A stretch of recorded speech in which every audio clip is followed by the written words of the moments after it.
Hello दोस्तों, मैं हूं इकबाल खुर्शीद। 1 मिनट स्टोरी में खुश आमदीद। आज हम बाहर निकले हैं अपनी लाइब्रेरी से और सोचा है कि ओपन एयर में आपसे कुछ गुफ्तगू की जाए। जीने पे बालकनी में बैठ के। सुबह से कराची में बारिश हो रही है, सरमा की बारिश शुरू हो चुकी है, सर्दियों की पहली बारिश है और सुबह आसमान बरसना शुरू हुआ और अभी भी वफ़े वफ़े से बारिश जारी है।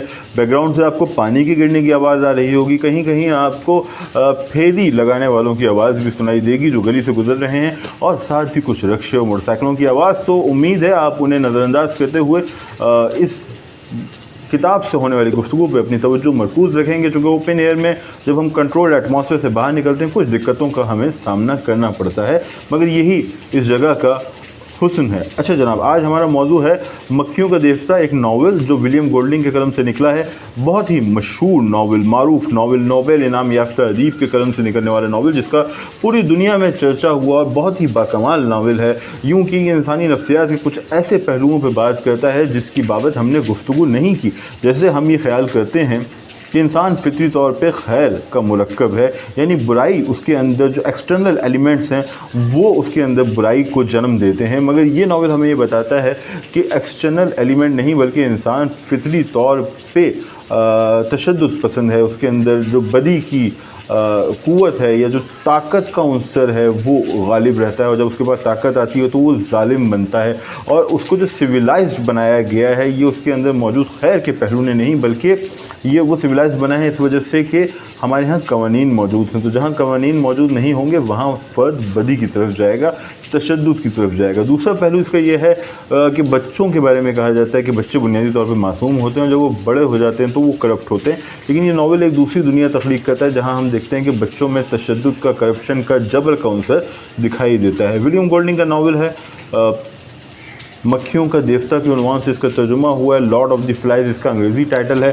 और अब इसके ट्रांसलेटर के बारे में बात कर लेते हैं। जनाब शौकत नवाज़ नियाज़ी साहब, शौकत नियाज़ी साहब का ये तर्जुमा है, और शौकत नियाज़ी साहब ने बहुत ही मेहनत से कोशिश से ये तर्जुमा किया है और ये हम तक पहुँचा है कराची में जनाब आसिफ साहब के पब्लिशिंग हाउस के ज़रिए, जिसके लिए हम उनके शुक्रगुज़ार हैं, चूँकि वो तवातुर से अच्छे तर्जुमे शाये कर रहे हैं। माजी में कुछ तराजिम पे हमें शिकायत भी थी, मगर अब जो किताबें उनकी जानिब से आ रही हैं वो ना सिर्फ इंतखाब में आ रही है बल्कि ट्रांसलेटर बहुत संजीदा है, और उनको जो जिस ढब पे वो प्रेजेंट कर रहे हैं वो प्रेजेंटेशन भी हम जैसे आलमी अदब पढ़ने वालों के लिए खूबसूरत है, दिलपजील है।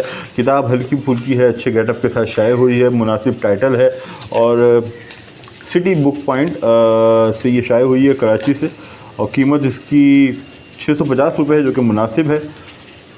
विलियम गोल्डिंग, शौकत नियाज़ी साहब का तर्जुमा, और सिटी बुक पॉइंट कराची से आप ये किताब हासिल कर सकते हैं। बारिश का मौसम है, इस वक्त किताबें पढ़ना ही एक बेहतरीन अमल है अगर आपको थोड़ा सा भी वक्त मैसर है। और अभी मेरे सामने भीगती बरसते आसमान में एक पंछी गुजरा था तो मेरे जहन में तार साहब की नावलों की झलक आ गई।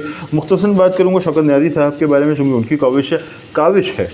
उर्दू में कुछ बड़े ट्रांसलेटर्स बहरहाल गुजरे हैं। अस्करी साहब का हम नाम ले सकते हैं, सलीमुर रहमान साहब, अल्लाह उन्हें ज़िंदगी दे, डॉक्टर उमर मेमन, और शाहिद हमीद साहब का मैं माजी में भी तज़किरा कर चुका हूँ। माज़रत चाहता हूँ, तौसिया के नावल जंग और अमन, और ब्रदर करमजोफ दोस्तों फिस्की की नावल का तर्जुमा करना ही ऐसा कारनामा है इनके तर्जुमा करना कि हम उन्हें कोई भी बड़े से बड़ा एजाज़ पेश कर सकते हैं। बहरहाल इन साहिबान के जाने के बाद या इनके गैर मुतालिक होने के बाद ऐसा लगा था कि एक गैप पैदा हो गया है, एक खला पैदा हो गया था, और ऐसा था भी। मगर जनाब सईद नकवी अमेरिका में मुकीम है, फिक्शन निगार हैं, ट्रांसलेटर हैं, और जनाब शौकत नियाज़ी साहब की आमद के बाद अब ये खला कुछ हद तक पुर होने लगा है, और ख़ुशी की बात है कि अच्छे तराजिम अब हम तक पहुँच रहे हैं। और ब्रदरम सैयद काशिफ रज़ा भी तर्जुमे की जानिब आए हैं, और उन्होंने एक नावल का तर्जुमा भी किया जिसमें पाबंदी लगी, जनाब मोहम्मद हनीफ़ का नावल, और उसके बाद वो अरुंधति राय की एक किताब को भी उर्दू रूप दे चुके हैं और मज़ीद इस सिलसिले में काम कर रहे हैं जो कि खुशाइंद है।